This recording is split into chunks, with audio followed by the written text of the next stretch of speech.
Halo, pernahkah kalian bertanya-tanya, mengapa begitu banyak orang mempercayai suatu hal hanya karena orang lain juga mempercayainya? Atau bahkan selera kita terhadap makanan, pakaian, bahkan opini politik seringkali terbentuk bukan dari pemikiran sendiri, tapi dari tren yang sedang berlangsung.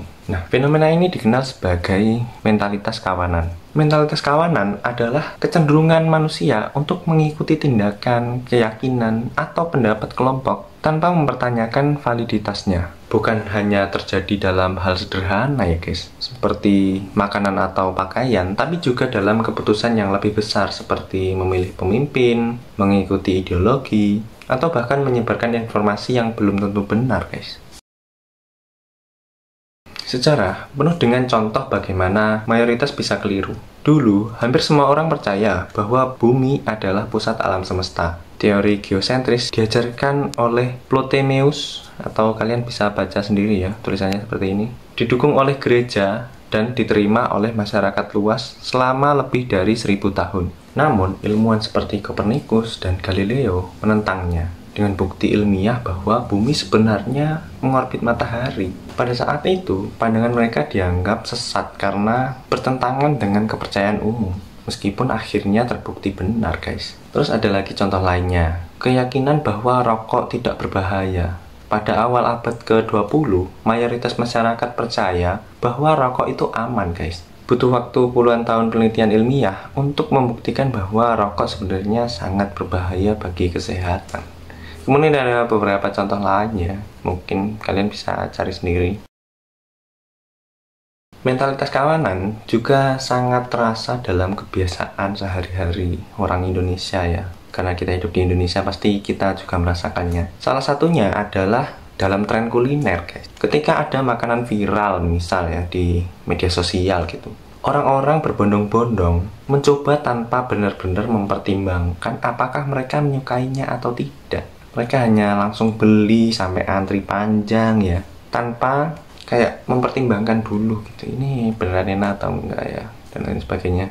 Banyak yang ikut-ikutan demi konten atau sekedar ingin terlihat kekinian guys. Kan biasanya pas antri panjang dia memvideokan, terus pas makan divideokan, di-upload di sosmed kan biasanya. Biar apa? Biar engagementnya naik mungkin ya, karena mengikuti tren. Nah, hal yang sama juga berlaku dalam mode fashionnya. Jika ada tren fashion tertentu mendominasi pasar dan orang-orang memakainya meskipun sebenarnya mereka tidak merasa nyaman. Nah, kadang seseorang membeli pakaian bukan karena dia menyukainya, guys, tapi karena takut dianggap tidak mengikuti zaman. Jadi, jika kalian lihat di sosmed ya, biasanya kan ada orang yang berpakaian trennya lagi kayak gini. Nah, tiba-tiba semua orang pakai pakaian ini. Misalnya ada juga yang mode style rambut ya, haircut. Orang-orang pada taper fade, semua taper fade karena yang viral taper fade dan lain sebagainya. Dalam kondisi sosial, mentalitas kawanan juga tampak dalam budaya feudalisme yang masih mengakar, guys. Misalnya lingkungan kerja, banyak yang enggan mengkritik atasan meskipun jelas ada kebijakan yang keliru gitu. Mengapa? Nah, mengapa, guys? Mungkin ya karena mereka takut dikucilkan atau dianggap tidak menghormati senioritas. Ini adalah contoh nyata bagaimana mentalitas kawanan bisa menghambat kemajuan dan kebenaran.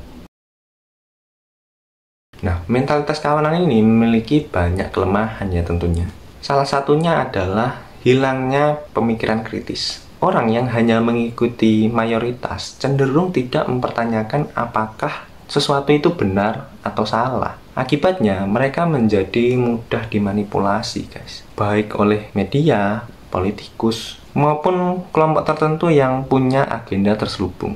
Dalam ekonomi, mentalitas kawanan bisa menyebabkan bubble ekonomi. Contohnya adalah tren investasi yang tidak sehat, seperti yang terjadi pada kasus Bitcoin beberapa tahun lalu ya. Banyak orang membeli Bitcoin bukan karena memahami teknologinya, tapi hanya karena melihat banyak orang lain melakukannya. Akibatnya, ketika harga anjlok ya, mereka mengalami kerugian besar, guys. Dan bukan hanya Bitcoin ya, mungkin kripto secara keseluruhan kan banyak beberapa kripto yang koin micin, koin meme, nah dan lain sebagainya. Biasanya orang-orang membeli itu karena FOMO ya. Dan aku juga pernah membeli koin meme yang sangat aku sesalkan sampai sekarang ya. Kenapa dulu aku beli koin meme? Ya, aku kurang tahu. Itu kesalahanku yang dulu. Tapi aku bukan karena FOMO. Aku sebenarnya tergiur, guys. Tergiur ingin beli karena melihat keuntungan ya. Soalnya ada beberapa kenalanku yang memiliki keuntungan yang besar dari kripto. Nah, aku pengen belajar, tapi malah uangku nyantol ya. Menurutku ya, lebih baik mencari pendapatan dulu yang banyak. Nah, nanti uang dinginnya baru digunakan untuk nyoba-nyoba investasi ya mungkin, atau buat belajar investasi. Lanjut. Nah, di bidang politik, mentalitas kawanan bisa memicu populisme. Pemimpin yang pandai bicara sering kali lebih dipilih daripada pemimpin yang benar-benar kompeten, guys. Hanya karena dia bisa memanfaatkan emosi dan dukungan mayoritas, hal ini bisa berdampak buruk pada pemerintahan dan kebijakan publik ya tentunya. Nah, lalu bagaimana seharusnya kita menentukan kebenaran, guys? Jawabannya adalah dengan mendasarkan pada fakta, bukan opini mayoritas ya tentunya. Sains adalah metode terbaik untuk mencari kebenaran, guys. Karena sains berangkat dari pertanyaan dan keraguan, bukan dari kepastian yang tidak pasti. Bingung aku ngomongnya gimana.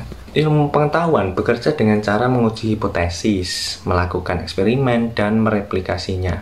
Bahkan setelah sebuah teori diterima ya misal, ia tetap terbuka untuk disanggah, guys. Jika ada bukti baru yang lebih akurat tentunya. Misalnya, teori Newton tentang gravitasi yang sangat berguna dalam banyak aspek fisika. Tetapi kemudian teori relativitas Einstein menunjukkan bahwa gravitasi lebih kompleks daripada yang diperkirakan sebelumnya. Namun, banyak orang dengan mentalitas kawanan tidak memahami perbedaan antara fakta dan opini. Mereka cenderung mengikuti di mana arus bergerak tanpa benar-benar memeriksa kebenarannya tentunya. Ini membuat mereka rentan terhadap berita palsu, propaganda, dan manipulasi sosial, guys.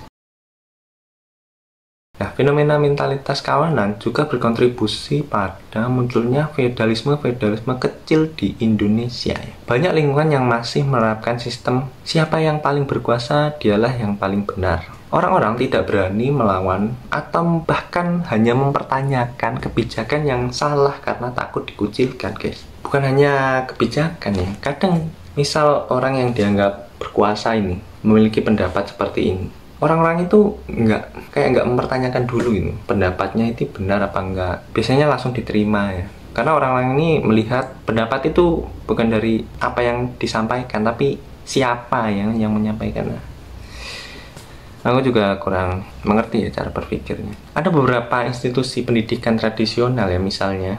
Nah, pada institusi tradisional itu ada hierarki antara senior dan junior yang sangat kaku gitu. Junior harus tunduk tanpa boleh bertanya atau menyanggah, meskipun jelas ada kesalahan dalam sistem tersebut kan. Akibatnya, budaya berpikir kritis tidak berkembang, guys. Dan orang-orang hanya mengikuti tanpa mempertanyakan. Jadi seperti yang aku katakan tadi ya, kan aneh jika kita hanya mengikuti sesuatu tanpa mempertanyakan kayak ini untuk apa gitu. Apakah ini sudah sesuai dan lain sebagainya. Karena budaya ini melihat kayak dia adalah tokoh masyarakat atau dia adalah orang yang senior gitu. Ya masa hanya karena dia tokoh atau senior dia selalu benar, kan kurang tepat. Lanjut.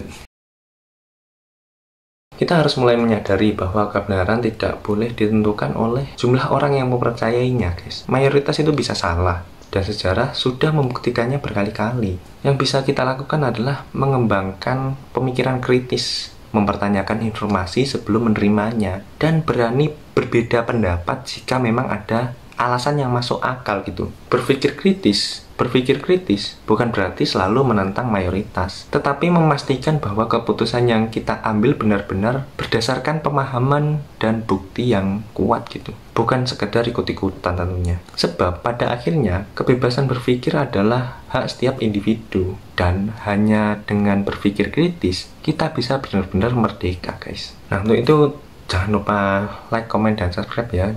Kita bisa diskusi di kolom komentar juga. Terima kasih sudah menonton dan jangan lupa berpikir.